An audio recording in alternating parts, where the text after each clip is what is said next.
Hi, I'm Curtis. Behind me you see my van and my travel trailer. I am an Arizona nomad and live full-time on the road. I spend most of my time on either National Forest land or Bureau of Land Management land, where you are allowed to stay for 2 weeks at no charge. The purpose of this video is to show you my latest remodel of my van. Most of the time I live in the trailer, but on occasion when I want to travel with something smaller and more compact, I take just the van, which I have converted into a Class B motorhome. It has most of the amenities I need to live quite comfortably. I'll show you around. My van is a 2015 Nissan NV 3500 cargo van, which I purchased new 3 years ago, and the interior was completely bare. And I bought this van specifically because it had a towing capacity more than adequate to tow my trailer comfortably. The negative part is that when I am towing the trailer, my mileage is pretty much cut in half. So to be able to travel with just the van whenever that is possible is a huge asset. The cargo area of the van is set up now to be a one-person RV and is quite comfortable. I will take you inside. You note behind the driver's seat I have a 12-volt refrigerator, and directly behind that is a legitimate twin-size bed.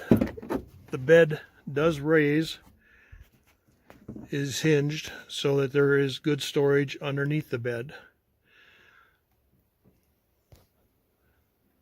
I have plenty of cabinet space for clothing and all my necessary kitchen implements. I also have a privacy curtain that comes across behind the seats for when I'm Walmart parking lot camping, which I don't do very often. I have a 12-volt television, as well a fan, and I have an overhead fan as well.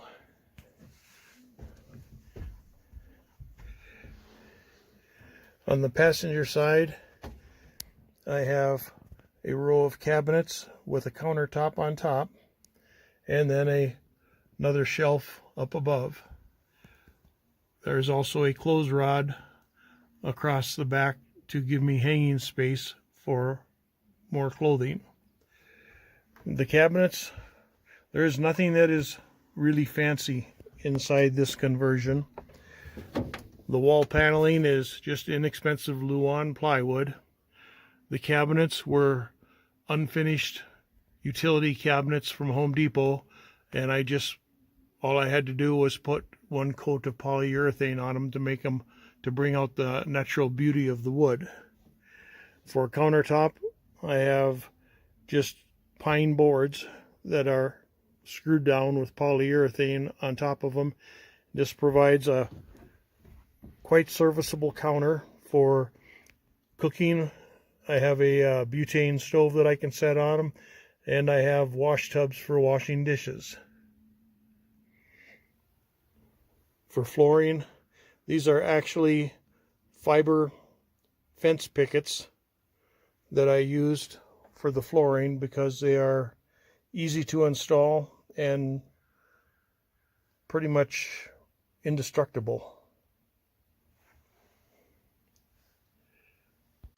This is the back of the van, which I consider the garage.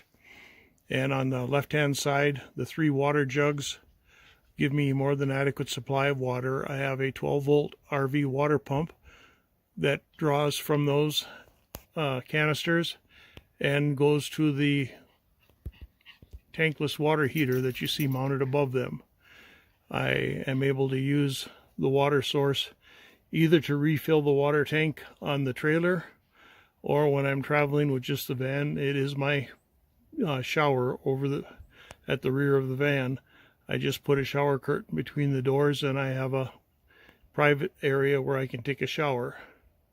The propane bottle you see on the right supplies the gas to run the water heater, and to run the television I have a 3000 watt inverter, a 1500 watt inverter mounted on the wall above that. I have 2 deep cycle batteries that are located under the bed, and I have 200 watts of solar on the roof, as well as another 100 watt solar suitcase which I can set out in the sun to supplement my power. There is nothing fancy or complicated about the conversion I did on the van. The only power tools I used are a simple $20 handheld jigsaw and a $20 electric drill for driving screws in. There's no special knowledge needed to make such a conversion, and it was quite cost effective as well. But it does provide me a nice little cabin to get into more out of the way places. As I pan around, you can see I am pretty much in the middle of the forest with no one close at hand to crowd my space. Like I say, I am an Arizona nomad. This is my front yard. And no matter where I am, the surroundings are similar. I just follow comfortable weather. Northern Arizona in the summer and southern Arizona in the winter. Thank you for watching.